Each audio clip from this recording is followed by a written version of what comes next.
os elimine onde quer que os ache, e os faça sair de onde quer que o tenha feito sair. E não os combata nas imediações da mesquita sagrada até que eles o combatam. Então, se o fizerem, acabe com eles. Assim é a recompensa dos renegadores da fé. Alcorão, capítulo 2, versículo 191. Isso não te faz lembrar de alguma coisa? É o que o Alcorão diz. E, de acordo com o Islã, parece que os renegadores da fé não merecem senão a perseguição. Nesse entendimento, os terroristas são os verdadeiros bastiões da fé em Allah. Só eles estão certos e estamos todos equivocados quanto às vontades de Deus. O estranho disso tudo é que, mesmo eu sendo muçulmano, eu nunca matei nem sequestrei ninguém durante todos esses anos. Um de nós tem um sério problema de interpretação, fazendo malabarismo com as frases e transformando um sentido que nunca existiu. Agora é minha vez de justificar as coisas. Os críticos têm uma fixação pelo verso 191 e os terroristas parecem que têm fetiche em trazer o contexto medieval do Islã para uma perspectiva moderna. Bom, que nem eu disse, eu não quero forçar muito, fazer um malabarismo com as ideias e criar um bicho de 7 cabeças. A gente viu o versículo 191. Eu vou mostrar o 190 do mesmo capítulo. E no caminho de Deus, combata aqueles que lutam contra você e não cometa agressões. Por certo, Deus não ama os agressores. E aí, eu tirei isso de um livro de citações ou de um biscoito da sorte? Não, isso é no versículo anterior, 0 linhas de distância. Porque certos muçulmanos acabam se tornando doidos, afinal. Em suma, os psicopatas malucos não precisam de Deus nem do diabo para fazer o que fazem. Se eles quiserem, até uma lista telefônica é suficiente para embasar um ato terrorista. E acredite, eles vão achar um jeito de se explodirem sem um pingo de hesitação. O Senhor entregará esses povos nas suas mãos, e vocês os atacarão e destruirão completamente. Não façam nenhum acordo de paz com eles, nem tenham pena deles.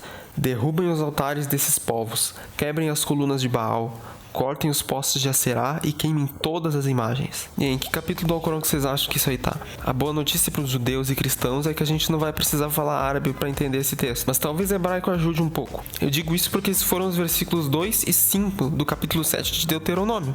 Podem checar na Bíblia de vocês. Então, se a dureza e a violência do Alcorão são suficientes para fazer um cara virar um robô terrorista, então os judeus e o Estado Islâmico teriam competindo para ver quem faz mais maldade. Eu não tô falando isso para criticar a Bíblia, pelo menos não agora, mas é interessante a gente notar que existe duas medidas pro mesmo peso nessa questão. Bom, guardem esses versículos do Pentateuco na cabeça. Agora a gente vai ver o que o Islã tem a dizer sobre fazer tratado de paz com os inimigos e queimar as imagens deles. E se um dos idólatras te pede defesa, o defenda até que ouça as palavras de Deus.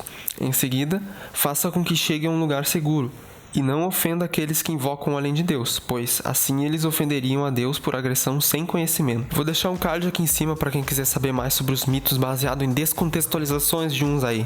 Mas enfim, como é que se criou esses grupos e como em pleno século XXI esses caras ainda estão querendo propagar a mensagem do Islã com base em violência? O terrorismo não é exclusivo dos árabes nem dos norte-africanos, muito menos dos muçulmanos ainda. O que aconteceu é que, por causa da turbulência política do Oriente Médio, um monte de imbecil se juntou, fez vários grupos para espalhar a ignorância pelo mundo. Muitos integrantes desses grupos não são nem árabes, nem africanos. Eles vieram de outras partes do mundo. E não porque eles se apaixonaram por Islã e quiseram se converter, mas porque tem doido pra todo mundo. Eles adorariam fazer o que o Estado Islâmico, Boko Haram e esses outros malucos aí fazem. A outra parcela dos convertidos são aqueles que estudam o Islã de verdade e aceitam a religião como verdade a despeito dessa corrupção que foi feita. O fato é que o Corão é muito mais lido por aqueles que acreditam nele do que a Bíblia pelos cristãos. O que pode causar estranheza quando a gente vê um bando de idiota religioso tentando justificar as ações deles com uma descontextualização maliciosa ou uma parcialidade praticamente obscena, que nem a gente viu aqui nesses versos. Se as pessoas soubessem os contextos e as interpretações feitas há séculos, os muçulmanos não teriam que se preocupar com essa ignorância generalizada. Mas enfim, quando a gente vê um bando de louco suado levantando o fuzil pra cima, saiba que eles são muito mais preocupados em causar a guerra do que preveni-la. E também saiba que eles se esforçam muito mais para que os outros deixem existir do que eles se prestam para ensinar as pessoas sobre Deus de fato. Antes de tudo, eles são expansionistas, rebeldes e badernistas.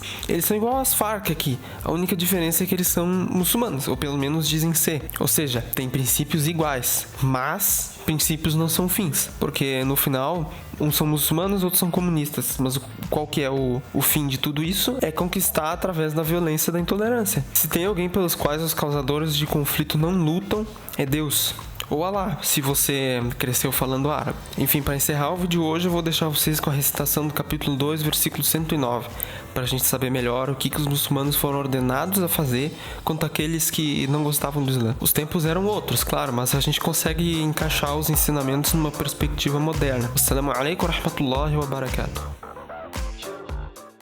وَدَّ كَثِيرٌ مِّنْ أَهْلِ الْكِتَابِ لَوْ يَرُدُّونَكُم مِّن بَعْدِ إِيمَانِكُمْ كُفَّارًا حَسَدًا مِّنْ عِندِ أَنفُسِهِم مِّن بَعْدِ مَا تَبَيَّنَ لَهُمُ الْحَقُّ فَاعْفُوا وَاصْفَحُوا حَتَّىٰ يَأْتِيَ اللَّهُ بِأَمْرِهِ إِنَّ اللَّهَ عَلَىٰ كُلِّ شَيْءٍ قَدِيرٌ